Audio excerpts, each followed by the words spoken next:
welcome to the MyWhoosh Sunday Race Club. With 4 race starts, we're going to start with our Category 4 riders, then 3, 2 and 1. Our riders lined up in yellow, that is our Category 1 riders. In green, our Category 2. In blue, Category 3. And Category 4 in red. The pack is moving well, very, very quickly up to speed, up to 36 kilometres per hour, very, very quickly. There's some real pulling going on at the front of this pack. Emily Mabin is in the right position at the moment because she is at the front of this Category 3 race field. She's used the steeper sections of this climb to put an attack in, and she's now 10 seconds clear of the chasing group. They are all over the road. This Category 1 pack have attacked on this climb, the gradient currently at 13.5%. This is a steep corner. They are currently going around 5 riders, 1 rider just slightly off. These riders are now 6, 7, 8 seconds back, and the rider they are chasing, well, that is Kekkonen. Kekkonen is pushing on. Can she stay clear? 31 for Category 2. I think Category 2 are going to catch Category 3 very, very soon. Category 1, 28.6. They started 15 minutes after Ella Vink, but Ella Vink is absolutely motoring now. Well, it's Vink coming in for the win. This is the banner. The celebrations are starting. Ella Vink pushed on that final climb, and she's your winner in Category 4.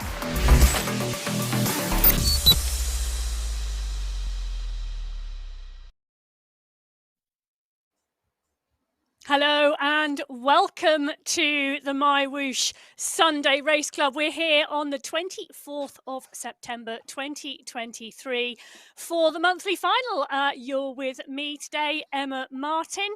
I am in the studio on my lonesome, but I am not on my own because, as normal, Matt Payne is with me, but he is coming live from the commentary box at the UCI BMX World Cup from Sarrion in the south of France. Welcome, Matt. Hello, I'm hoping you can hear me okay. Despite the disco music in the background, it is really, really great to be on the MyWhoosh Sunday Race Club and to be doing so, watching the BMX racing before and after. So a real mix of top-class international competition. And of course, for MyWhoosh, we're not going to be interrupted by the wind because we actually got cancelled yesterday because it was too windy. Not a problem on esports. No, it's not. And today, the women's race is heading to Australia, not the south of France. We are on the outer loop today, 35 kilometres of racing, 593 metres of climbing. And you can see that all comes pretty much in the middle of the race parcours today. So 2 sprints, 1 climb. It's a Category 2 climb in the middle of the course, 5.4 kilometres in length, an average gradient of 7.6. And I think this is going to make for a really good final, Matt. What do you think?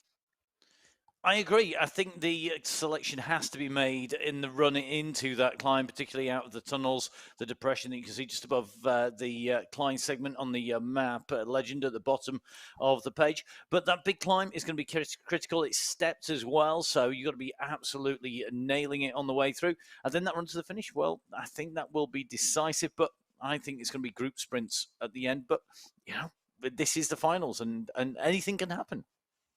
Well, it can do indeed. And you can see down in the starting pens at the moment, Category 1 with 16 minutes still on the clock until they start in yellow, Category 2 in green, Category 3 in blue. And it's our Category 4 race field in red who are going to be our first starters today. Matt, take us through the teams. We've got some great teams here today. We've got Phoenix, we've got Superbass, we've got Team Love and What Queens in here. And remember, of course, we've got 5 potential team winners and team prizes available. So it's going to be absolutely key that these riders make sure that they give it absolutely everything. 3 riders in each team to count.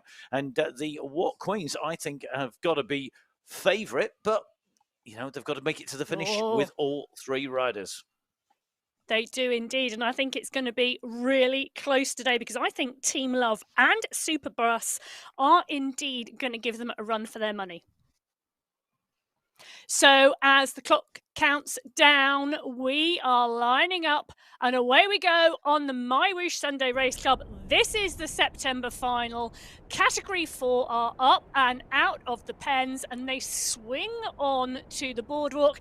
Now, if we remember back to Wollongong last, this is where we have that really steep little kicker in the first 2 kilometres of the race. And you can see that on the top right-hand corner of your screen. You can see that kicker coming, and we've got some good strong pace coming out the start pen at the moment, and this field is stretched already because this is the first section of course where we start to see issues for the pack. And this is where it's decisive, because this is where you've got to see that movement up through the group. You can't afford to be distanced here so early in the course. It's a really big pick point for me. It's a selection point. It's where you can show your colours, where you can put riders into trouble if they haven't warmed up correctly. It's all about making sure that you are in the right place, and if ideally driving the race. You want to be in control of the race. You don't want to be following everybody else, and for me that's why this is critical. We're just hitting that climb now, we're going up on to that ascent, and this now is going to be key. Well, I tell you, our strong riders in this Category 4 race are already coming to the fore of this pack because, well, 11 different riders finished in the top 5 over the 3 qualifiers. This is a really strong race field, and we're seeing Bello come to the fore. Gill is there, so is Idzik, Gentili, Vink, Smithson. All of these riders we're expecting to play a part today in this final. And look at that stretch already. 1 or 2 riders just potentially in difficulties already, because that is a big gap towards the back of the group already. It is a big gap at the back of that group, isn't it, Emma? I think you're dead right. This is where we're seeing riders being distanced and not having that pace and not having that push, and that is where you've got to keep going. And over the top here is critical. As it starts to lose gradient, as you start to accelerate up, the gap will open, and the draft effect is not going to take place. You can see left-hand side of that screen there, that the radar screen with 1 or 2 riders just being distanced. Squeezing at the back. If you're at the back of the group, squeeze up, push to get in, and then go over with that group. But look at that line. That is real pressure being applied at the front, and this could be a moment where riders are not necessarily going to win the race, but they could lose it. Well, it's really interesting because the paces come off of the front, but there's a real big push in the middle of that pack to make sure they make the selection, and there's a big push coming towards the back of that race field, which is really interesting. I've just seen 4 watts per kilo coming, because this is the squeeze now. This is the place you do not want to get dropped, and this course is really interesting, isn't it? Because we look at that big climb in the middle, that Category 2 climb, and think that is the main component of this race, but this race has some really serious components, this course, before that main climb. Yeah, there are some really key moments in this. For me, this first climb over the top, I think whether you're Category 4, 3, 2 or 1, is going to be really instrumental in how you ascend, how you get in that pack, where that initial selection is being made. Then, when we go through from here, it's relatively flat and rolling. It's nothing too drastic right the way through that Sydney sprint. But then we drop down into the tunnels, we drop down, and then we're starting to climb. And although we're not part of the main climb, it is really critical to get that ascent correct. If you don't get that ascent correct, you are going to be in trouble. Well, that long line of races in the Category 4 race field are strung out there. 10 riders in the front of that group at the moment. Whilst the blue jerseys, Category 3, well, they're in the start pen at the moment, waiting their start. So you can see our riders are lined up and ready to go. We're going to run you through our teams. They're the 2K3C team, the girls on cranks, the Grind My Gears, and Team Road as well. We've got Golden Light in the mix with Tellery Reese as well. Emma, for you, who's your pick here? Which team? Oh. Well, do you know what? This is such a hard call in this category because 12 different riders have finished in the top 5 this month, and they are spread across 2K3C, Grind My Gears, and Team Road. So I think this is going to be a really good competition. If I had to put my money on one team, I think Kekkonen, Hadlock, Pelagio, and McAlpine from Grind My Gears, well, I think they're my favourites. I don't think you're going to be wrong with that. I think that should be top spot. But let's see what's going to happen. This is Category 3, the second of our groups where we've had Category 4 go. We're on 3, then 2, then 1. So Category 3 winding the watts up, getting ready to kick out from the start line here on the finals of the MyWhoosh Sunday Race Club. Away we go. And the riders in those blue jerseys are make their way out of the pens. They're going to go take the left turn. The boardwalk will take them down to the tarmac, and we're going to turn left and straight into that climb that we've just seen our Category 4 ascend. Remember, there are 5 minutes between each and every group out on the race route at the moment. 4, 3, 2, and 1.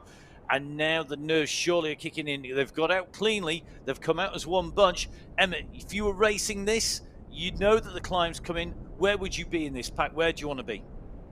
Well, I'd want to be up towards the front, but not on the front at the moment. But really interesting to note, Matt, this Category 3 race has started much steadier than the Category 4 race.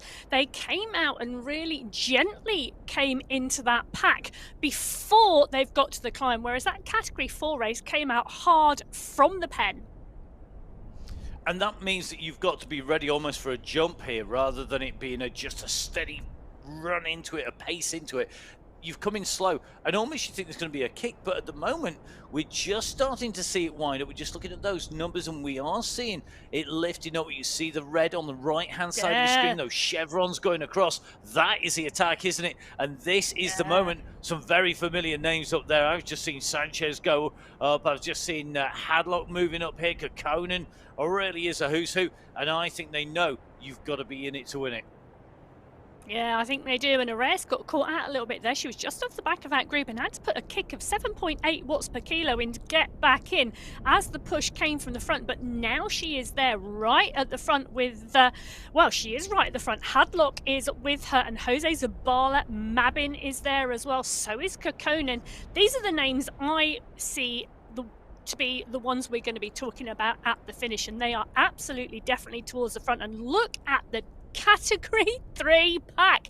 Unlike the Category 4 pack, which is one long line down the road, the Category 3 pack on the bottom left-hand side of your screen, well, there are gaps in that peloton.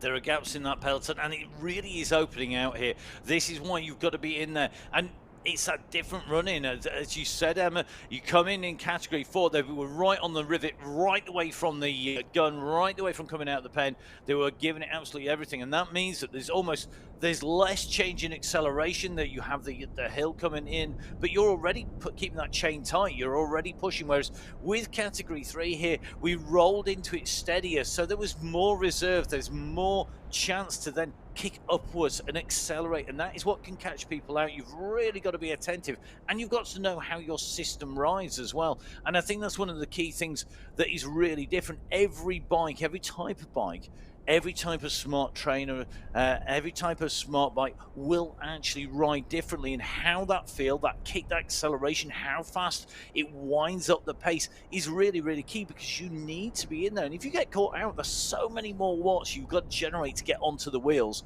and you can be caught out so easily. And I think in some ways it's actually more difficult when it is a slower start than when it's a faster start. Well, I don't know about that. I think they're just different, and they need different response times and different ways of watching the racing. Now, watching the racing at the moment, we are in with Novelin Kekkonen.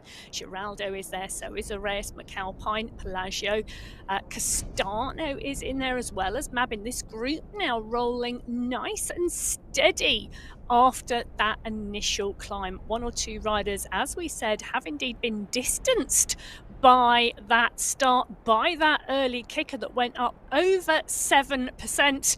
Well, that's Category 3 and 4. This is Category 2. They are currently on the start line at the moment, and the teams are packed in this category. 5 teams. They are. There's 5 teams taking to the start line with Rising Stars, Sunday Crew, Team Europe, Urban Women, and the Wolf Pack. And I think it's going to be interesting because we've got a split here. Tanya Howeiler riding in the Wolf Pack, Team Europe with Embringham, Mans, and Walkenhurst. They're the riders for me. What about you, Emma? Well, Team Europe are definitely the riders for me, but all three of them have got to finish with no problems because there are indeed only 3 riders in that team. Now, it's only 3 riders to count, but you can have up to 5 in your team. The Rising Stars, I think, are looking better and better as we continue to progress and as they continue to work together. So I think down that's one in of the the key start things, pen, isn't it, Emma? it is indeed. So away go Category 2. They are up and running on the Sunday Race Club. This is the September final, and Category 2 are up and out of the start pen already. So along the boardwalk, they are going to take that left-hand turn and they are going to come straight in to that kicker of a climb which has stretched the other 2 race fields so far. Another steady start from Category 2, though, as they run in towards that climb. And they're coming onto this climb, I think, pretty quickly here. Just watching them making the way in and through. I have to say, I think this is going to be very interesting when we hit the climb. It should be an early indicator. One rider I'm really looking forward to see what she does is Lam Kong, because Lam has shown that she's got the pace and the speed, but she's just, I think, just learning the platform. That just that little bit. She's just got to get a little bit more experience on here, but she's got the power, she's got the pace, and I think if she can stay in this course, actually will suit her because we have the big climb coming in between 15k and 20k, and I actually then think that that benefits riders who maybe might have otherwise been struggling with the full race distance. So it's going to be interesting as they come onto the climb. The red is kicking in on those chevrons, the amber kicking in as well. We're in with Tanya Howeiler here, but at the moment, although the watts are ramping up, it's not breaking yet, Emma, and we are about halfway up this climb. It's still looking across the road. What's happening here, Emma? What do you think is going in through people's minds? Well, I think what's going through people's minds is that this is the final of the Sunday Race Club, and they absolutely have to, let me put my teeth in, have to give it their all. And there are some key points on this race course where it is so important, because if you are not with the leaders going over the top of that Category 2 climb at 20.7 kilometres into this 35-kilometre race, you do not stand a chance of winning this race. So the first 20 kilometres are so important in this 35k race today. You have got to have your wits about you, and you have got to stay with the front of this group, and you have got to work your socks off. I was just checking everybody had socks on. You've got to work your socks off to stay at the front of this race. And as we can see, we've got Category 3 and 2 at very different stages. You got Category 3 making the way through Wollongong, the home of the World Championships, not all that long ago. And then, of course, you've got Category 2 just on the outskirts, just making the way in around that loop. So 3 categories underway, Categories 4, 3 and 2. We still got Category 1 to go. However, the way it's looking to me at the moment, Emma, my view seems to be really that this is cagey. That's today's word of the day, I think, for the women's race start. It's cagey. Nobody's showing the cards yet. They're all being very careful. Yeah, I agree. Cagey is a great word for this because the groups have gone over that first time. All of the 3 categories already underway have dropped riders over that early section of the course. So within the first 2 kilometres, riders have dropped off the back of this pack. And you can see on the bottom left-hand side of your screen, we've got one rider at the moment really fighting to get back on to this race field. But so slowly, we're dropping riders. There are a number of other stages in this race where more riders may go from the pack. But at the moment, these groups want to stay together at the front. There is very little to be gained tactically at the moment from not riding in a group. Well, so let's see. Category 2, 3 and 1 are out. 2, 3 and 4 are out on the course. 1 is in the pen. The yellow jerseys are waiting. Matt, take us through the teams. So we've got a minimalistic, bijou, and compact race field in terms of teams, certainly. Fizzy Pops, Gladiator Women, and Spartan Obstacles. But do not let the lack of volume think that this is a lack of quality, because all these teams have race winning talent in them, and that is going to make for some very interesting racing. And we've got to bear in mind, it's quite a small field, isn't it, Emma?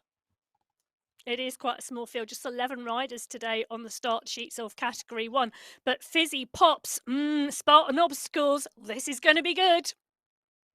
It's going to be good. It is time to go. It's the MyWhoosh Sunday Race Club finals for September. And the green for go goes across the screen. Away go the riders. This smaller race field is going to change the dynamics. Quite often we see Category 1 as being the biggest of the race fields, particularly in the qualifiers. However, this has changed, and this is going to change the dynamics. And the riders who can adapt to those changes are going to be the ones whose tactics are going to play out. Let's see how Category 1 approach this climb. This is going to be critical. Well, I think there are 7 riders in this race field who think they stand a chance of winning this race today. And I think that is going to make it really exciting. Now, talking about exciting, it's Barco who is up and on the front. And we've already got riders scrabbling here to get on to the pack. So Barco leading this out. And boy, she is kicking. 6.8 watts per kilo. The dig from Barco to stretch this field. Talk about wanting to make selection early. And she's trying to make that selection early. Really interesting. Lloyd has responded to that. So Nicola Lloyd pushes right up. And Barco's initial kick in there took the momentum in, but the rest of the riders almost rolled through behind. And that momentum, that roll through, really interesting. Look at the numbers coming up. We're seeing the big kicks coming in. But it's back together again. It breaks, it spreads, it comes together, it's breaking. This is going to be very difficult to call as a rider. Now, if you're in a big bunch, you know what's going to happen. You know that draft. You get used to that draft. You change the dynamics by changing the size of the pack. That really is going to mess with people's heads, how they feel the game plays, how they feel that the ride is, how that draft affects them. And that is really, really critical for these riders and how they ride this race. And they're going to have to be really switched on today. Remember, of course, this is finals day. This is a big payout day, particularly with so many teams across so many categories. It's going to be a great payday for lots of riders, but what are they going to get? That's going to depend on what they do during the racing today. So Category 1 on the way up towards the summit. Over the top, they're going into the descent. So now is the downhill run. The pace is going to pick up. The speed is going to increase. And as you can see, all 4 of our riders out round the course. The furthest down that course are Category 4. So, Category 4 are our base category. They're our standard category. They're in the red, and they're the riders who get the standard prize money. So, 2,160 AED for the individual win, but just as, if not more importantly, 10,800 AED for the team win in Category 4. And as you can see, those team prizes really, really important. 3 riders to count, and that's true of Categories 4, 3, 2, and 1. Now, as we go from Category 4 to Category 3, you'll find that those prizes increase. So that's 3,600 AED for the individuals and 18,000 AED for the win in Category 2 in that team competition. But you can see it's lifting up across the board. It's true in the qualifiers as well as in the monthly finals, but of course this is finals, so we've got teams and individuals. Now, 4 to 3 is the lift, 3 to 2 is also a lift because we go up. You can see now the team win 30,000. I'm going to say that again, 30,000 AED, 6,000 for the individual win. And the top 5 riders in the top 5 teams in each of our categories getting big payouts. The biggest, of course, is reserved for those riders in Category 1. 10,000 AED for first, 8,000 for second, 6,000 for third, 4,000 for fourth, and 2,000 for fifth. And of course, the team's competition. 5,000 is the base prize of 5th place. It is 50,000 AED. So if you are in that team and you are winning that team prize, you're probably going to have people in the top of the individual classification as well. Great payday. but you've got to earn it, and it's a tough, tough course. Now, we've got riders from around the world. As you'll know if you've been watching, we have got we always try and give you a selection. So this is in AED, which of course is key for the Sunday Race Club for MyWhoosh. But of course, we've got riders around the world. Emma, where are we going today? Well, we're going to Norway. I'm giving homage to Mina Koinsinen, who is part and parcel of the Fizzy Pops team in Category 1. So Norwegian kroner, 10,000 AED is 29,292 Norwegian kroner as of my Google app today. That is an astounding figure. I love the fact it's in kroner as well, which is brilliant. It's great. I'm going to give you another astounding figure right now, because 38 different women across our 4 race categories have already won prize money this month in the 3 qualifiers. It's going to be interesting to see how many more pick up prizes today, because that team competition, well, that really comes into play, and that's what I think lights up our finals every month. I personally, I don't know about you, Emma, I really, really like the way that it lists the racing, it lists the atmosphere, it lists what people want to do and how they respond. It really is, it's that lift at the end of the month. I always look forward to the finals. I mean, I love bike racing. As anybody who watches this or any of the commentary I've ever done, I think pretty much, or has had the displeasure of sitting next to me watching it at home on the sofa at the side of a race course, absolutely love it. And I think that for me is exactly what we get here on the MyWhoosh Sunday Race Club in the qualifiers. And then it just gets ramped up even more for the finals, because that team and the team dynamic, because these teams work together, that really does change how these riders approach the race. And you're a DS, Emma, you are a director sportif, you are in charge often of teams out and racing. You've got to manage those personalities, haven't you? Yeah, and you've also got to know what strengths each of your riders have, because there are some riders in your team that you know will always be able to take the dig on a climb, and they recover really, really quickly. And hence, those are the riders you want at those points of the race. You know you've got other riders who have other strengths in your pack, and it really is about managing that and managing the team to get the best team outcome. Obviously, there may be individual outcomes that you would require or would desire, I think is probably the right word, along the way, but it really is about managing that team performance, and sometimes that's dropping your good riders back to bring your other team members back up to the pack, because you've got to finish. It's the top 3 riders finishing times in this team competition that are added together to give the overall combined time in that team competition. So it does bring different tactics into play. And that's really critical, isn't it, Emma, when you got these riders coming in, you've got teams of 3. Now, we're just coming into the Sydney Sprint here, and for those people who haven't watched regularly, the sprints are not critical in terms of prizes, in terms of points. There is the jersey, but it doesn't equal prize money. And for me, that shows that these riders have to think about what they're doing here, because you can burn energy unnecessarily, but equally you can use it as a disguised way. People think you're going for a sprint, and maybe you're actually going to go for a breakaway, because it is a nice little, it's almost like throwing a dummy in the Rugby World Cup. Well, it is indeed, because Columbi has indeed pushed on there in that Category 1 race field. Now, she's an individual rider, and take a look at that. They had to respond to her because she's dangerous. She's had a 4th and a 5th this month in the qualifiers.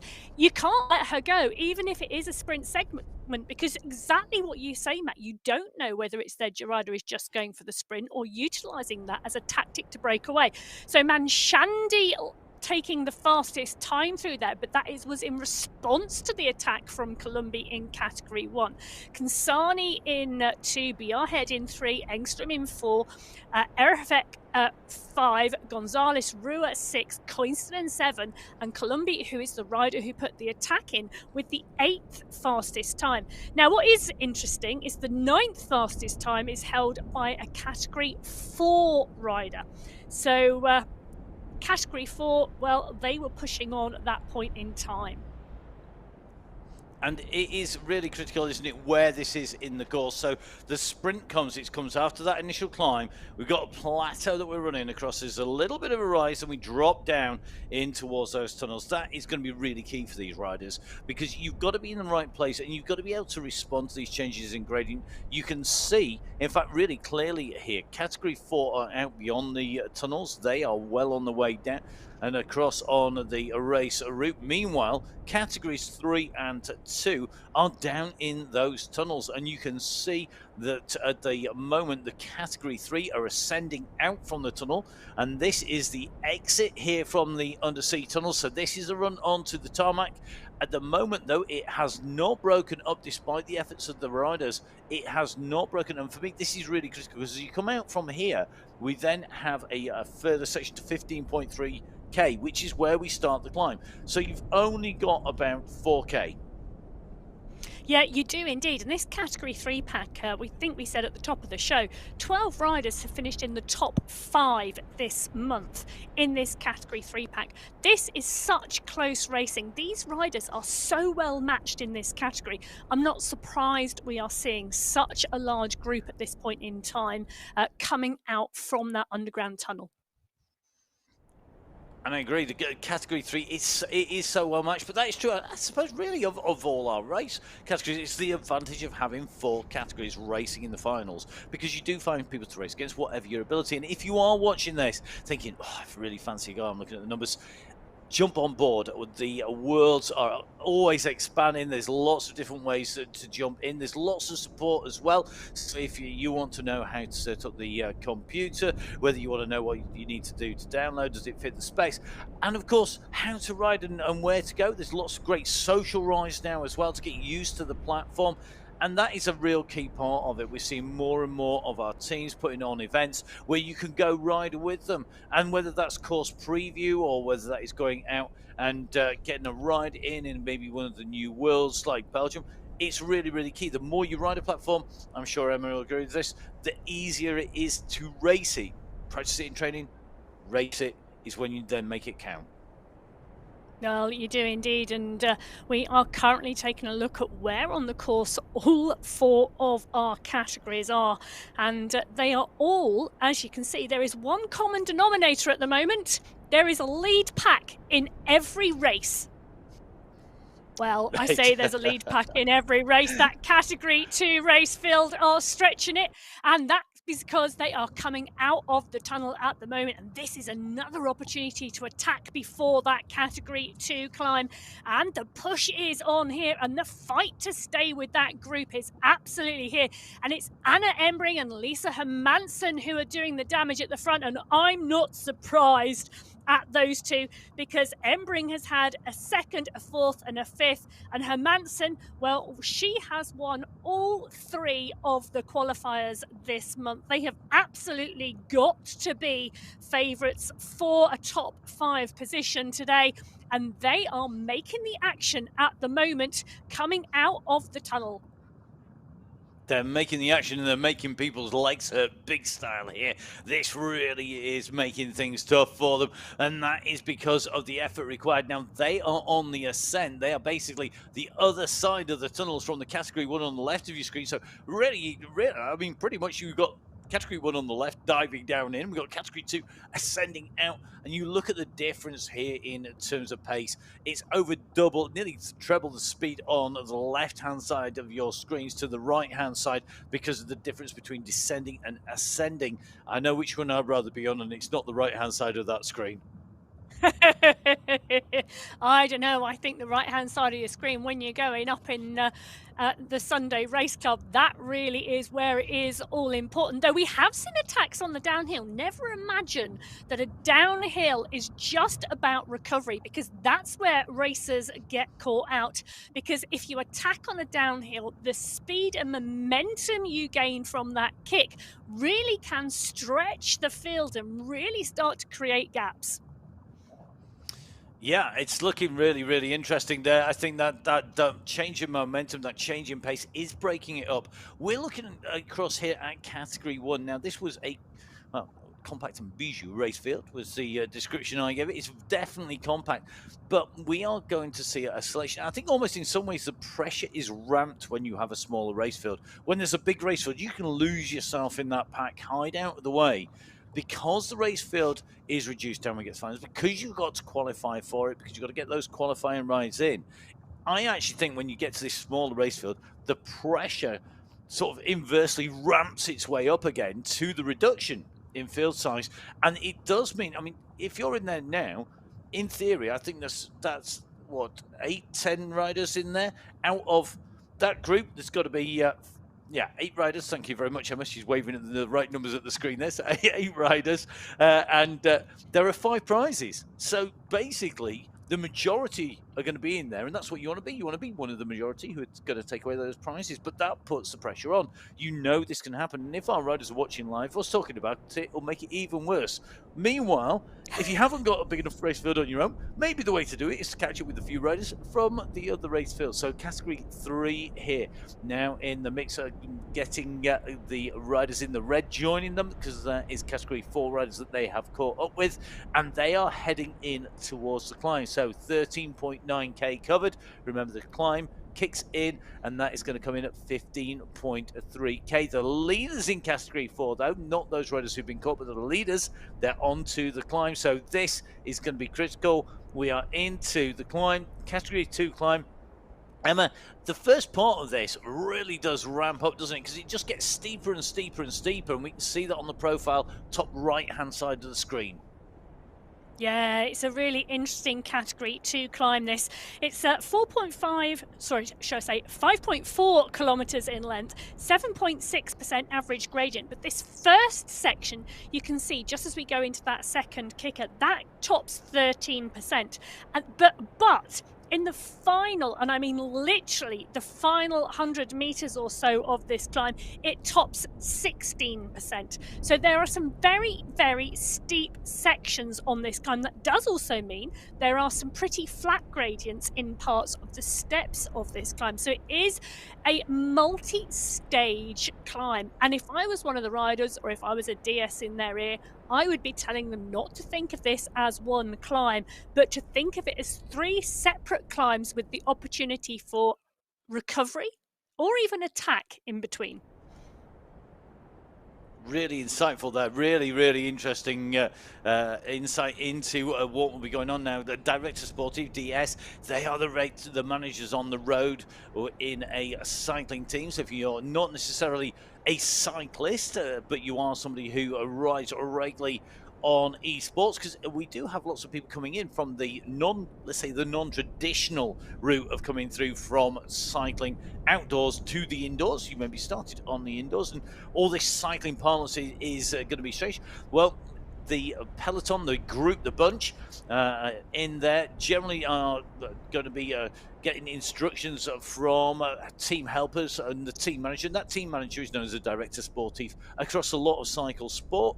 And those DSs, those Director Sportifs, will be watching not just each individual rider, they'll be working the way through. And Emma, you are looking for as much information as possible as a Director Sportif, as a team manager, to give that input. But knowing what the course does, it's a bit like being a commentator, I guess. You've got to do your homework. Yes, you do. You do have to do your homework. You do have to know what the course does. You need to know, as we've said, the strengths and weaknesses of your team members. And you need to get your riders to race the course to the advantage of all of them. Well, talking about the advantage of all of them, this is the Category 3 race. Look at the size of that group. There's a number of Category 4 riders in the mix there as well. And they've taken a tow from this exceptionally large bunch of Category 3 riders to the base of this Category 2 climb. But there's no big pickup of pace at the moment. These are the foothills of this climb, and they are continuing to tap their way up the mountain as they start on this climb. These Category 3 riders, the expectation now will be that the blue jerseys come to the front, the red jerseys come to the back of this group. But I think we've got a little bit longer until we see that happen. I'd agree with that, and I think that's going to be really indicative for the rest of the race. What happens on these early slopes as they make their way up? You can see the difference. They're actually both on the first of the 3 steps, 3 climbs that Emma talked about that make their way up here. So the riders are looking very, very good as they come up and through. So the riders working well as they make their way up there. At the moment, Koistinen in here in Category 1 has got a little way till she gets there because she's just making her way out from the tunnels. So let's see how the riders do as they continue to push on here. Really critical part of that race at the moment. Yes, it is. And that Category 1 race field, take a look at that. We've got a little bit of a stretch on that at the moment. So at last count, there were 8 riders in this leading group of the Category 1 race. I think that might be 7. She says, just taking a look at that. But then Manshandi, I think, is in the green jersey, so it may well be 8. So I think we've still got 8 riders in this leading Category 1 group. And I reckon, Matt, every single one of these 8 riders thinks they can win the race today. Every single one of those 8 riders could win the race today. That's what is great. I don't disagree. I think for me, it's really telling, and the number of riders who've taken prizes so far this month in the qualifiers. Then you add in the fact that we've got the finals and we've got the team. It does mean that lots of these riders can use this. Now look at Airhead going over the top here. That's a big kick from her. That was 8.5 watts per kilo just coming over the top, and I think that was just almost preemptive. She knows that there's going to be this run off the top, run out over from the top of the climb where you're ascending with the power. Keep the power on over the top. You can put people in trouble because they tend to, it's natural. You get to the top of the climb, you just ease off and just take a bit of a breather. If you power over the top there, you can put people in trouble. Well, the person they've put in trouble is Jenny Tan, and that was the Category 2 rider that was sat in the Category 1 bunch taking a tow. And whilst the pack were rolling steadily, Tan was able to stay in there, but that kick at 8 watts per kilo, the Category 1 riders straight away able to respond. Jenny Tan, unfortunately, it's put her out the back. Well, one rider not out the back at the moment, but off the front is Claudia Gentili, our Category 4 rider. This is the Category 4 race, the first race underway today on the Sunday Race Club final. Now, Gentili, she's had a 2nd and a 3rd this month, so she is on form. Joy Mayer has had a 4th. She's the rider chasing. And then it's De Gracia, Smithson, Idzik, Vink, Gill and Giuliano who are in the chasing group. This is really interesting because the question is, can Gentili go over the top of this climb? She's still got a bit of a way to go. You know, there's still 3 kilometers of racing up this mountain left. And looking behind her, the group is actually being led by her teammate because Gentili and De Grazia are both in Team Love. Roadmate Joy Mayer is in sort of sandwiched in between and not really going to affect the tactics behind. But if Gina De Grazia pulls too hard on the front of that group, she's going to pull up a whole load of riders. And a lot of those are What Queen's riders. So that's not going to be beneficial for the team. And De Grazia really does need to be very smart here in her riding, given what's happening. Now, if she's smart, she's going to attack and then ease, attack and then ease. And now, De Grazia has got a gap behind her. She looks like she's just opened a little bit of distance, but she doesn't want to be the carrot that is going to tow the rest up, that incentive to move forward for the rest and actually put the pace up. Because as a team, you want, if you've got a rider with a minute advantage in that team competition, that is a minute in the bank. It's already there. And if you can maintain that to the finish, that's great. If you can't, the other teams, you want to make them do the work to chase it down. You do not want to be the rider who brings that back up there. So being able to do those team tactics really, really critical. Well, it is indeed really critical, but if DeGracia feels she's got the legs for this climb, you know, the Category 3 pack will be coming, and it is a pretty flat, downhill and flat 14.3 kilometres into the finish from the top of that climb. So there is potential to sit in a group that's not in your category. So it could be good tactics if DeGracia has the legs to ride away from that chasing group. Well, Category 2 are now on the mountain. They are now on this Category 2 climb, and a steady start up here at the moment. Around 3 watts per kilo they're fluctuating in this leading Category 2 pack. So Category 2 riders on the climb. The pace is yo-yoing up and down. It is not broken apart yet. And I think if I were them, I personally would wait. Probably I'll try and attack on the first part.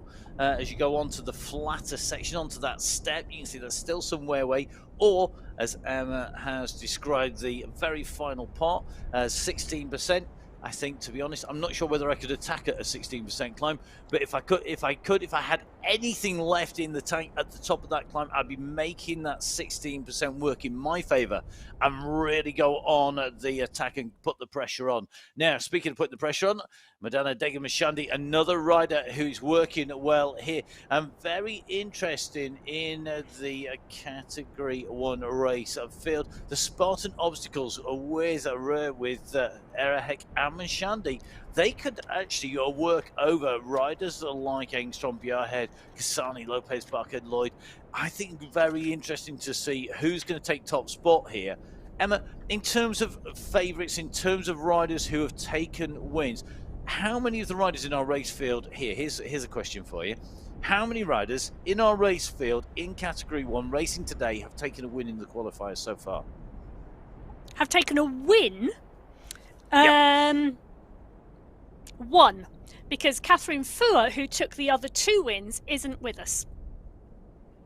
And so in fact, yeah, Catherine Fuhr, some news in from Catherine. Catherine wasn't with us last week. And Catherine, we know you're now on the recovery phase after an unplanned incident, let's say that. So, Catherine, get well soon. We are all thinking of you, and we want you back on the race club, probably as much as you want to be here.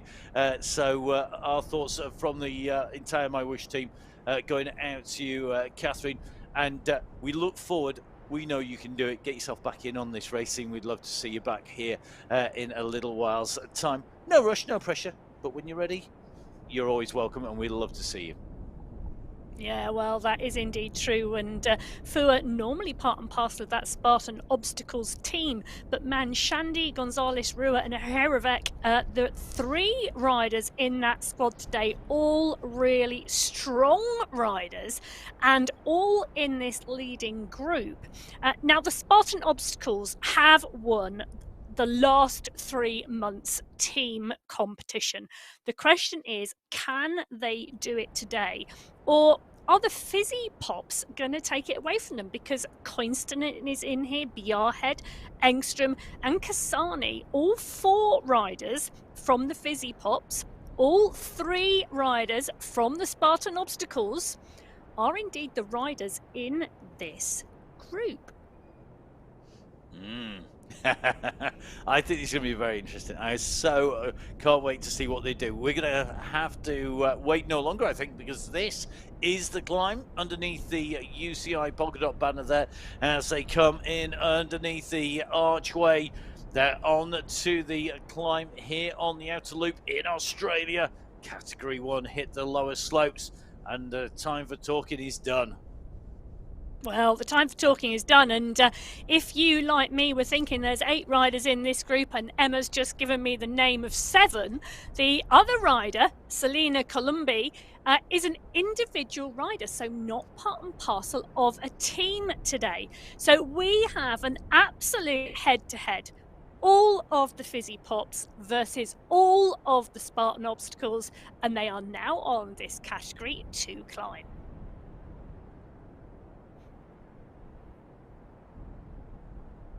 So here we go. Let's take a change across to our 4 screens here. So we see all 4 category riders all working their way up on this climb. You can see at the moment the furthest up the slopes here of the climb is the riders in category 4. Now they are at 18.7k, but the summit is not till 20.7. So with all our riders on the slopes, let's take a look again at the course profile, at the rise up here, because this is the red section that's going to come in the middle of this profile. So you can see here the Canberra climb, where you make your way up. We actually have been climbing pretty much from the descent through the tunnels, and then that makes its way into this climb. We're on that red section. Those 3 sections of climb, I mean, you said as a director sportive, you would treat that as 3 individual climbs with a chance to rest or attack. Now, when we make our way up that climb, we go over the summit, we then have a long way down. So is it really that the race is almost over at the summit and then we've got nothing till we come to the finish? Or is there the chance for somebody to do something somewhere between the summit of our category 2 and the finish? Well, there was a lot in what almost seemed like a question there, Matt. It's almost a question. So, yeah, so I would very much see that as 3 separate climbs and actually different tactics potentially on each of those 3 sections. It's also easier in your head if you don't see a 5.4 kilometre climb as a big distance. You see it as 3 shorter sections, and actually the aim is to get to the top of each one and then move through. And then you're right, that top of that climb is absolutely instrumental. It's 16% going up to that transition to the downward slope. We've seen riders break away in the last 200 meters of this climb and never be caught. So it is absolutely critical to be in position at the top of that final section of climb. It's then a 14.3 kilometre run into the finish. A significant part of that is downhill, and we've seen riders attack on downhills, not just take micro rests, because that momentum is absolutely key to the gap. We've then got a big run in, which is, I'm going to use the word rolling. It's a rolling run in, and actually if you've got a gap at the bottom of that descent of 25 seconds, you know, it can be a lone rider to win this. However, I would expect in at least 1, 2 or 3 of our categories to see a group sprint going in. I think there's a lot of hedging bets going on there. At least 1, 2 or maybe 3. We might see We've got 4 different races in front of us. That's true. That is true. But no, I don't discount your analysis. I think for me it's critical. If you go over the top here solo, I think there's just too much work to do. I think you're going to need. I mean, for me, you need a minute and a half over the top of the climb here to get to the finish solo. If you are on your own, unless you are incredibly strong and are having a great day and are going to put out some phenomenal ride. However, that doesn't mean it's impossible. Now, if you look on the right-hand side of our screens, I mean, we've got Category 4, we've got Rona Joy Mayer. She is solo. She is currently well ahead of Gentili, and she could be in a position to do that. But we've also got a solo leader in Category 3 with Brittany Litton. Litton has got the gap there on McAlpine, Castano, Gallego and co. And it's not as big, but I think she's at the point now where she's either got to extend the race by extending the gap, or she's got to go back in, because there is no point going over the summit solo unless you're just sitting at a pace you're comfy at, and it's actually going to be harder going slow, because sometimes riding slower is actually more difficult when you're riding below your comfortable pace, isn't it? It is, but I'll tell you something, that's a great move from Brittany Litton. We saw her progress from Category 4 to Category 3, and she has really been learning the ropes now for weeks in that category, or maybe I might even say months. So it's fantastic to see her. She's made a decision. I imagine it's been made with the team, and she is absolutely now on a roll, which is fabulous to see. McAlpine from Grind My Gears is the rider doing the chasing, and this is going to wind itself up, I think, to be a really good race in Category 3. So on the right-hand side of your screen, that is Brittany Lytton. We've now got the 4 races going on. Our yellow jerseys at 17 kilometres. They are up and into this climb now proper. Our red jersey, well, that is a lot further up the mountain, but not too far behind, is that Category 3 race. It was 400 metres the difference at last count. It's going to be getting closer. The question is, will Brittany Lytton catch the front of that Category 4 race, or will Roname Joy Mare continue to ride away? It's looking like it's around 400 metres still, so that gap staying steady at the moment.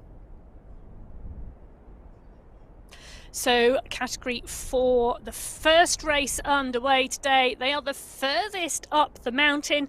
They are coming towards 1 kilometre to go until the summit. And we know it is going to get really steep from here. And I say that it's already 12% the gradient. But Mare's got 29 seconds on Gentili. So absolutely phenomenal riding from Roname Joy Mare from Superbass. Gentili from Team Love is doing the chasing.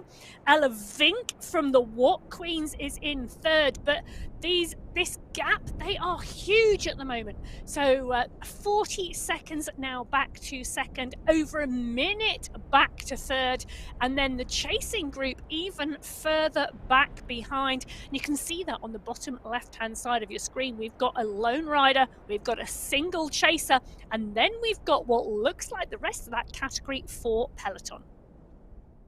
And that Category 4 peloton being caught by the Category 3 leader. That's Brittany Lytton here. So Lytton currently with about 100 metres clear of the riders behind, but Category 3 are coming en masse. The gap at the moment has extended. We've seen it lift up, and you can see when we look back behind Brittany Lytton at the moment, we have got an extended distance between our leader and the chasers behind. 27 seconds now, and Lytton will get some advantage. There's not a lot of draft advantage when you're traveling at the speed you do when you are climbing something as steep as this. However, every little bit counts, and every little bit of assistance is going to help on the way through. So really key here for Lytton to keep pushing, to really keep on squeezing here, to use the incentive of catching these riders up to motivate herself through, because she knows when you're a solo rider, you don't need to worry about what's going on. You can just sit there, push your pace. When the rest of the groups come in, when that Category 3 catch Category 4, you're going to have a much bigger pack.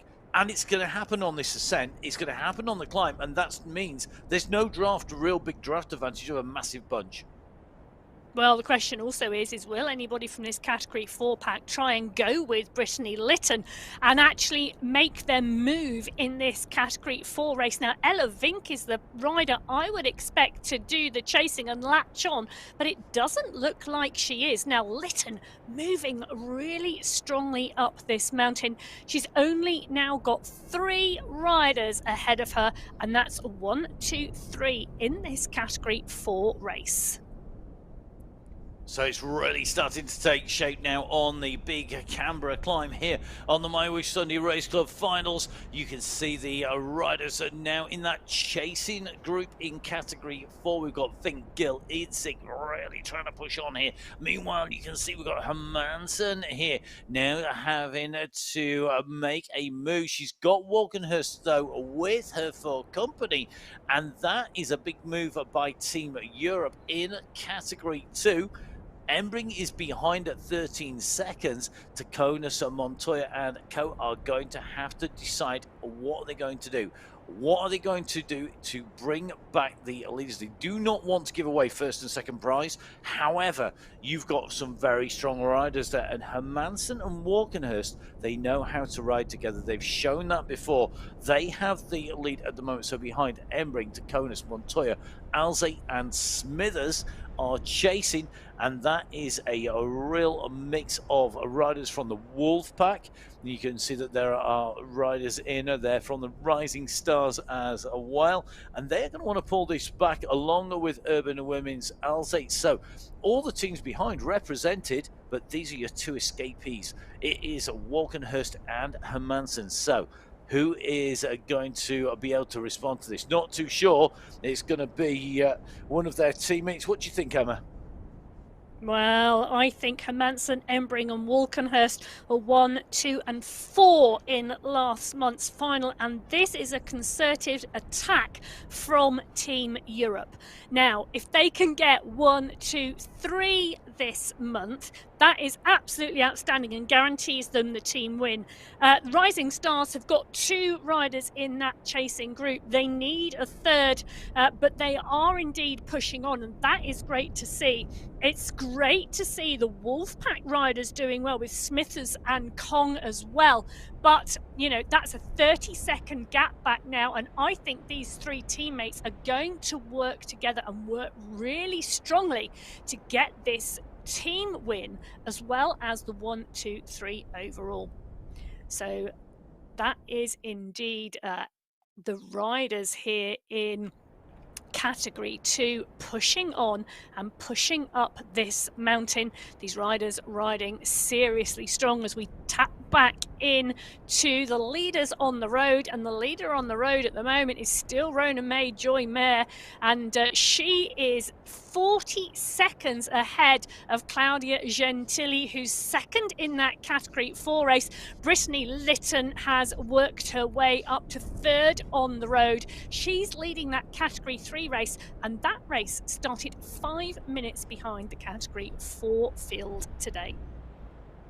And those gaps really have rocketed down. And I think the way this course is designed, it's a great racing course because of that incentive to hit the climb as a group, but then to break the race up as you go up the climb. But then you have the descent and the run to the finish where people can try and chase on. This, for me, is a great racing route. Not so sure it's such a great riding route, but that's one of the great things, isn't it?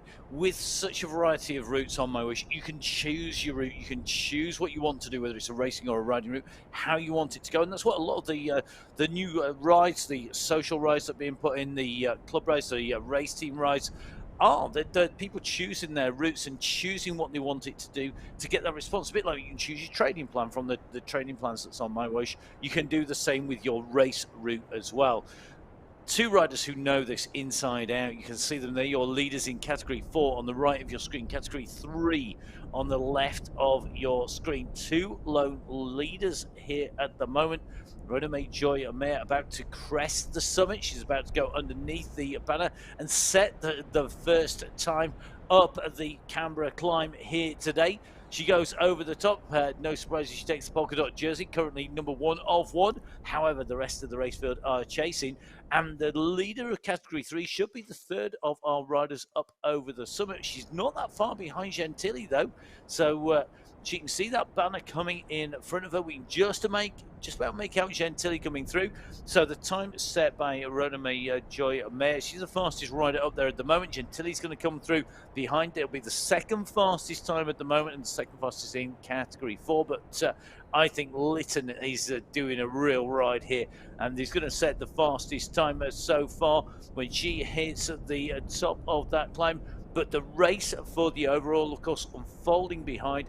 This is going to be really critical. Category 2 leaders, well, Hermansen with Walkenhurst are the 2 riders are on the way. They have got quite a distance to go to the top. It's not physically very far, but it's going to feel a long way to the summit. Let's see if they can continue to push over the top and make that ground up. Whether they can hold that gap to the chasers behind, it is a big gap behind them now to the chasing riders. Will it be enough? I'm not sure it will as they go over the top, but we've still got a bit of distance to go. And Category 1, well, look at this. Mina Coyston is just starting to go clear from that group. Celine Columbia is trying to go with it. And it looks like that's going to be Madonna Degerman Shandy and Marlin Biarhead behind. Well, whereas the rest has seen solo leaders with the group, this is 1s and 2s, Emma. Category 1, it has been exploded across the hillside. It has indeed, and take a look at that bottom left-hand side of the screen. It is a rainbow of jerseys going up this mountain at the moment, and Coinston is the rider pushing on in this Category 1 race. You know, she took the win in Belgium last week from Biarhead Manshandi Columbi, but it is indeed Selena Columbi who is doing the chasing. Now, she is our individual rider in this leading Category 1 pack. Manshandi is not far behind, neither is Biarhead. That chase group coming together, but Coinston has got, it's fluctuating around 10, 11 seconds at the moment. Is it going to be enough? Because they are on the final slopes of this mountain. There's still around 700 meters of climbing until they get to the top. And if I were them, I would be wanting to come together as a group there, Emma. I would be wanting that to be maybe a 3-up team time trial to the finish. I wouldn't want to go over solo. That's a long way to do a solo effort. Remember, it's nearly 14 and a half kilometers from the summit to the finish line. That is a great team time trial distance, particularly with the bumpy sort of, there's lumps and bumps. It's mostly flat. It's rolling is a great description as you gave it earlier on, Emma. And that means that if you can have a team of 2 or 3 riders, you can treat it like a team time trial, take your turn at the front, come off and rest. You're going to be able to put down a much faster pace than a solo rider. So it's going to be really, really key to see how those riders respond, how they move on as they kick through. Here we go up to the summit.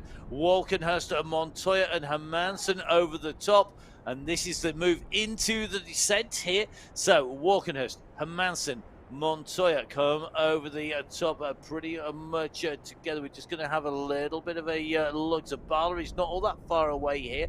Kekkonen is not far out. So even though these riders not all necessarily in the same group on the descent, even though they're in different categories, they can work together. They can indeed, and I think that's going to be really interesting here because we've got lots of different categories coming over the top at the same time at the moment. We're still waiting for the first rider in Category 1 to summit the mountain, and that looks at the moment like it's going to be Mina Koinstinen. Koinstinen from that Fizzy Pops team. She's put the attack on the final stages of this climb, and she's got around 12 to 13 seconds at the moment. Now, the chase rider is Columbi. You can just see her a little further down the mountain behind, and then there's a further 10-second gap back to Biarhead and Manshandi. Well, Manshandi is part and parcel of the Spartan obstacles, but Biarhead, she's Coinston's teammate from the Fizzy Pop squad. So this she is Category indeed, 1 and race coming. yeah, Emma, I think the point there about having teammates is really key, isn't it? Having your teammates coming in close behind, knowing where they are, is going to be critical on this run down. If you were racing this, would you take the time to have a scroll through to look where your teammates are? Or are you going to be talking about that? Because it's almost impossible, surely, to actually communicate vocally whilst you're still ascending and you're trying to suck in that oxygen. You know, you surely just going to be shouting at each other what you're going to be doing. Koinston needs to know what Engstrom, Biarhead and Kasani are doing and how they're feeling and what the gaps are behind. Because if Koinston could get a big enough gap, she could lay down the foundation for that team win. Well, she could indeed, and whether these riders will be on a team chat and they will have that opportunity to chat amongst them. Some of them may well have a director sportif who is not racing today, but part and parcel of that team and in their ears as well, watching what is going on and giving them indeed that information. So, you know, all 3 team riders are in 1st, 4th and 5th, or where to watch out, where the other team members are, and giving them that information in their ears. And that's much easier as a racer to get that information in your ears than to be expected to find that information and share it amongst the squad. So having that other person who's not on a bike, part and parcel of that team, absolutely essential for some of our riders. So our Category 1 riders are now coming up and over the top of the mountain, meaning Coinston, the first rider over. 19 minutes to go over the top of that. Columbia, the rider in second place, 11 seconds back. And now take a look at that. Biarhead and Manshandi, 45 and 46 seconds slower up that climb. So that is the gap Coinston put in, because let's remember at the bottom of that climb, 8 riders were in that leading group. Really interesting to see that gap, Emma, isn't it? I mean, we're watching Coinston going down here, Emma. It is a massive push by her. It's been rewarded by that polka dot jersey. 17, 18 seconds. Columbia could join her. Piarhead's going to struggle surely to get back on. Well, there's a group going over behind. So Coinston in 1, Columbia in 2, then Biarhead, Manshandi, Erevek, Engstrom, all in a group pretty much, and that's going to be the chase, and that is going to be so interesting to see what happens in the next 14.3 kilometers. But the issue is with the chase that they've got to work together. Now, if they're teammates, that's a lot easier than if you've got team mixes. Now we've got 4 riders on the screen from each of the 4 categories. These are our leaders: Coinston Category 1, Walkenhurst Category 2, Lytton Category 3, and Mare Category 4. Now, what is really interesting is to see that we've got a 300-meter gap now between Category 3 and Category 4. Category 1, well, they're at 23.1 kilometers. They are 4 kilometers behind the riders who started first today, and that is Category 4. And I'm loving the fact that it's 4 polka dot skin suits. It's 4 riders who set that time on the climb. 4 riders who have done the business on the mountain, on that Canberra climb here on the MyWhoosh Sunday Race Club, that have got the race leads. Can they stay clear? I mean, it's a really interesting puzzle in front of us. I just can't wait to see it unfold in these final kilometers. And as you said, Emma, you know, we've got riders a long way separated on the road from the 1st to the 5th category, but let's see where they're going to end up. Well, and I think one of the really telling points is that bottom left-hand side of your screen now is so important when we're watching the racing, because you can see on both of these screens. So on the right-hand side of your screen, Mare is there with 1 red dot chasing behind. That's Claudio Gentili. But on Lytton's screen on the left-hand side, you can see Brittany Lytton. She's coming up on to the back of that red dot, which is indeed Gentili.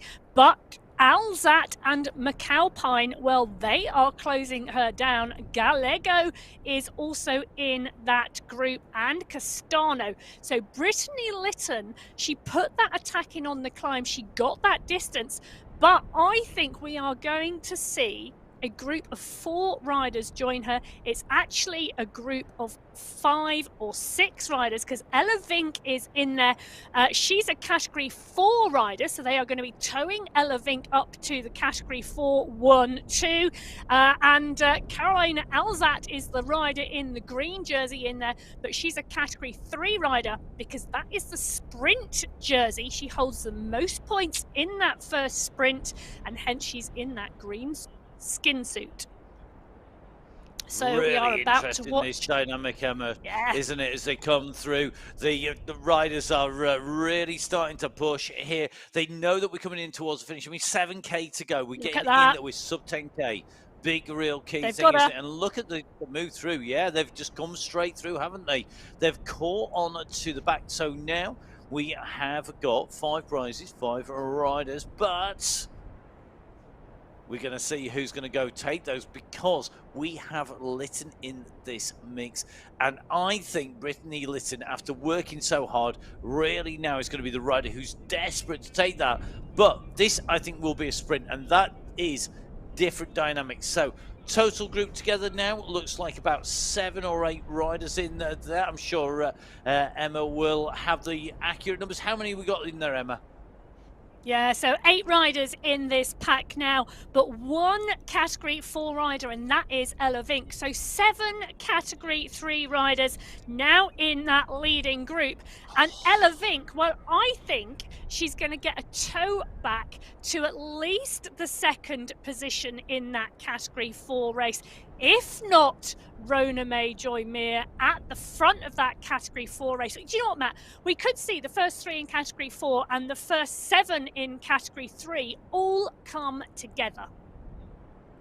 And that's why when we were talking earlier, I was saying you want a team time trial. You want that group together, because one rider versus 7 on such a fast run into the finish. You know, we're seeing speeds 30, 40, 50k an hour. More on some of the descent sections. This really is about being able to take your turn, to take up your pace, and not be battered on your own for all of the distance to the finish. Now, another rider in that same position is Amina Koistunen. Koistunen, though, has 30 seconds to Columbia. She's got 1 minute 45, I think it is, 1 minute 42. Dega Mashandi. It's a bigger gap. Koistunen, though, is a little bit further out here, so she is going to have 8k pretty much to go as she goes under the next kilometre marker. She's done 27. She's got 35 in total, so even with my very poor maths, that is 8k left. And at the moment, I think Koistunen, of all of the race leaders in each category, probably is looking the most secure. Yeah, I completely agree, because Koistunen is well and truly clear. She's cleared by 26 seconds from an individual rider, Columbia. The race behind Manshandi and Biarhead are on opposite teams. Biarhead is on Koistunen's team. Manshandi is on Spartan Obstacles. And every time Manshandi pushes on, Biarhead comes back off the pace. So you don't have 2 teammates to work together. You've got Biarhead, who is Koistunen's teammate. She wants Koistunen to get the biggest time gap possible to benefit her team. So she is not going to work with Manshandi. You know, she's not going to tow a Spartan Obstacles rider and help them bring back the time gap that is going to benefit the Fizzy Pops. Yeah, and that team dynamic, we talked about this at the start of the show. Team dynamics in the finals is absolutely critical. It does take it up another level. It's an extra thing for the riders to think about while still trying to put in a massive performance. Now, look at this. We are seeing Vink come through. This group is together here with the carrot in front. One rider, the hair left in front of the house, is Rhoda May Joy Mayer. She's got 10 seconds. She's got 5k from these riders to the finish. She's a bit further down the road. It's only about 100 meters though, and she's got to keep on pushing with such a big race effort. Now, does she choose to ease back off, not extend too hard here? Is that what we're seeing here, Emma, that we're seeing Rona May Joy Mayer ease back? Well, I hope so. I was just saying yes, she was, because she just dropped 2.2 watts per kilo, and then I saw a kick at 3.5. Yeah, my tactic would very much be that group are going to catch you. You know, take a look at it. You've still got 4.5 kilometers to go till the finish line. That group is not going to slow down. They are pushing and they are going to catch you. Take a breath, drop your heart rate, sit in, and then try for the finish. And to use them, do not contribute to that group. They've just caught you. They've just wiped out your race. I would definitely, you know, spit the dummy out, definitely, or throw the teddies out of the pram. I wouldn't be helping them in any way, shape, or form. I'd sit on there and go, well, I've done my effort for the day. I'm going to sit here. You guys come back at pace. You're clearly feeling strong. Knock yourselves out. Get to the finish. Well, I'll tell you the rider who's had the most benefit of this catch by the Category 3 race, and that is Ella Vink. Because Ella Vink, she's taken the win, just doing a double check, she's taken all 3 wins in the qualifiers this month in Category 4. She was in 3rd position in the Category 3 race, distanced some significant number of seconds behind 1st and 2nd, but this catching from the group of Category 3 riders, jumping in and sitting in with them, has absolutely benefited her, because she is now in the leading group on the road, and it is a mix of 7 Category 3 riders and 3 Category 4 riders. It's 10 riders in total, and the winner from Category 3 and the winner from Category 4 are going to come from this group. Yeah, it's going to be really interesting now. We'll watch those screens closely. Quick reminder that you've got your rider data on there, you've got the group data, you've got the radar view as well. Across the bottom, you can see our scrolling information screen, but that's going to be put to one side. You can go on those social media tags a little bit later on. A quick reminder, though, please do get in touch with MyWhoosh across social media on Instagram, on Facebook. It's at MyWhoosh. It's at my_whoosh on the X, which is, of course, Twitter. And don't forget, of course, get in touch with Emma and with myself. Now, Emma, back to you. Well, the other thing you need to bear in mind, Matt, is if you want to come and join us on the Sunday Race Club, and the beginning of the month is a perfect time to do it, head over to mywhoosh.com, download the app if you haven't already, get yourself up and running on the platform. If you've already been riding, head over to the events page, click on the Sunday Race Club link, and all the information you need to join us on a Sunday is there. The technical guide, the race rules, the verification process, everything is there. Take a really good look and join us on a Sunday morning, because we would love to see you, whether you are category 1, category 2, category 3 or category 4, male or female. Get on and ride, because this could be you next month in the final. So you could be taking away the prizes, you could be jumping in with the riders, we could be talking about you. We'd love to see you, as Emma says. And of course, don't forget, you can always catch up with Emma and myself. You can send us a message directly. You can get a hold of us on social media. It's at Biking Emma on Instagram. It's at Matt Fixer-Payne across social media. And we really do love to know what our riders have been up to, whether you've been having a good time, a bad time, a tough time out on the roads of MyWhoosh, outside, or whether you've been racing your bike, or whether you've been out doing your local park run, you've been heading out and on a triathlon. We always love to know what our riders have been up to. It's one big family here on MyWhoosh, and it's great to see our riders in action each and every week on the Sunday Race Club, as well as on Tune Up Tuesdays and all of those social rides.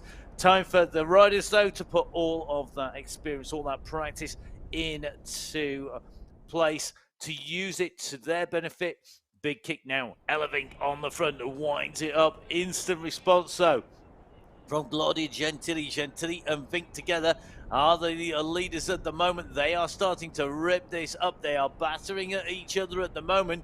We're still over 2K to the finish here. This is going to be really interesting. They're using this rolling section as you come in through by the lakeside here. You can see on the profile it's going to change up profile. It's going to change its design. And they're trying to use this terrain which rolls through to break this group up, to cause a problem. Arias has gone hard. She's just being pulled back here. Sanchez closing the gap down. Alzate now on the pedals, giving it some big beans. Really is starting to wind up to the finish in category 3 and 4, a little bit further behind category 2. They're still to come into this section. Now they are rolling in through, and they have in the leading group, they have Mina Koisten, the leader of category 1 as well. So these groups coming together, Koisten with leaders of category 2, 3 and 4. Well, leaders are together, and this is what we're watching at the moment. We are now inside 2 kilometers in the 3-4 category race. We are coming up to 2.5K. In fact, we're inside 2.5K to the finish now for the riders in category 1 and in category 2. Well, I think here, this is going to be really interesting, Emma. In our category 2 race, you've got Walkenhurst in it here. So Walkenhurst at the moment is in the mix with Hermansen. They've got the gap. They're surely setting themselves up. But remember, we've got prizes across all 5 teams, top 5 teams. So even though maybe they're setting up a win, they still need their 3rd counter to come over the line. And if that doesn't happen, all that work will not benefit them in terms of a team prize, but they will still be in the mix for the individual. So really complicated chess on wheels. It's an old phrase, but that's what we've got. Yeah, we do indeed have chess on wheels, and there's only 500 metres between the leaders of category 2 and what we're seeing on the right-hand side of your screen, which is the attack after attack and the leaders of category 4 and category 3. And I said it was going to benefit Ella Vink, and it is indeed Vink. She's taken the toe, she's sat in the pack, she's had the easier ride than Gentili and Mare, and she has benefited from this completely. So smart riding from Ella Vink. Can she make this stick? She's got one kilometre to go, but it is pack and pack because category 3 and category 4 leading packs are together, and that draft effect is not allowing anyone to go at the moment. So Vink continues to push. She's working so hard, but she's still got 800 metres, and that is a long effort as we start to see the wind up from category 3. So here we go. This is the run in to the line. We have got 600 metres to go to the finish here. This is going to be critical for the riders. Have got to get the timing right. This finish is incredibly difficult for the riders to get and judge as they come in around. They're going to come tight in. They're going to take this right turn here. Here we go round this turn. You can see long straight, and then it's a sharp left-hand turn to run into the finish. Arias is going to lead this down onto the straight. Over the top comes Vink. Who's got the kick? Who's going to get the timing right? This is going to be about the kick. Who will take the win overall? Who's going to take the win in category 3 and in category 4? The leaders are together. They're coming into this left-hand turn. It's 100 metres to go, and as they come into the turn, it's a big kick from Stefania Sanchez. Can Sanchez hold it to the line? It looks like Alzate's going with her, and Alzate's gone over the top. Alzate can't hold it though. It's going to be Smith. It's going to be through. Is it? No, it's Sanchez. Sanchez takes it. What a race as they came in. It was frantic. Sanchez from Castano, from Alzate, from Gallego and Lytton in that order to came in and through the line. What a result for Stefania Sanchez here on the finals of the MyWhoosh Sunday Race Club. Now, next group are on the way in towards the finish with 700 metres to go here, Emma. This is going to be very quick indeed. Well, just 1.1 seconds separating the top 6 riders in category 3. Are we going to see the same again as Walkenhurst starts to push? Giuliano is there as well. So is Hadlock and Hermansen. Now, Walkenhurst and Hermansen are teammates. Which one is going to take the win as Hermansen pushes on? Walkenhurst is on the wheel. This is the category 2 win coming up. Hermansen has kicked at 11 watts per kilo. She's got 300 metres to go. Walkenhurst has responded. Teammates they may be, but they are going to go for the win. They are going to battle each other as Hermansen pushes again. She's looking over her shoulder as she goes round the corner. Walkenhurst is there, but Hermansen is going to take the win from her teammate in category 2. And they come through with the fastest time. Hermansen and Walkenhurst going through. Great result there. What a sprint there, Emma. Over 12 watts per kilo coming out. And now we see Mina Coinston into her last 900 metres. She has rocketed through the field. Remember, of course, that category 4 set off some 15 minutes in front. Massive time gaps in between all our categories, say between 1, 2, 3 and 4. But it has all come down to those last few kilometres, and the leaders separated by just over 1 kilometre on the road as they came into the finish. Now we've seen categories 4, 3 and 2 finish. It's a tricky finish if you have a sprint, but it's a 30-second lead for Mina Coinston in category 1. She's wearing that polka dot skin suit in this group of category 2 riders. And remember, of course, it's not all over for those category 2 riders who are with her. Every single second counts for the team competition. You can't afford to sit back. We have seen the team competition be decided by less than a second before now, so every second counts for the riders, and this means that Mina Coinston is going to be given a royal lead out into the line here. She's going to be able to make the most of the time, so the sprint is coming in front. It's going to be coming through, but it's Mina Coinston who's going to come through to take the category 1 win. Mina Coinston comes in and over the line for the Fizzy Pops team here on the MyWhoosh Sunday Race Club. She will have the fastest time of the day here today. She takes that yellow jersey as being our race winner overall. So Mina Coinston with 1 hour 6 minutes 24.54, with the riders behind still making the way in. Great result for Coinston, great result across all of our categories. What a cracking race, Emma. It was indeed. You know, we often say, don't we, that some courses, when you look at them, create great racing, others create great riding. That was a phenomenal finals course. Well, Mina Koinston taking the win in category 1, Hermansen taking that in category 2. Those are the results as they stand at the moment. Head over to mywhoosh.com for the full results that will be unofficial until they are verified. When that blue tick is applied to the results on the website, that is when they will be final. Well, join Matt and me, Emma Martin, for the men's race shortly because there's another final yet to come today. And that is going to be a cracker as well. You can find me at Biking Emma on Instagram. You can find Matt. Where can we find you? It is at Matt Fixer Payne across pretty much all the social media on MyWhoosh as well. So you never know, you might catch me out and riding on the race routes, trying to get some course practice in. Well, so thank you very much for joining us for the women's race today. From Matt and I, from the entire team at MyWhoosh, stay safe, enjoy your riding. Thank you very much. Goodbye.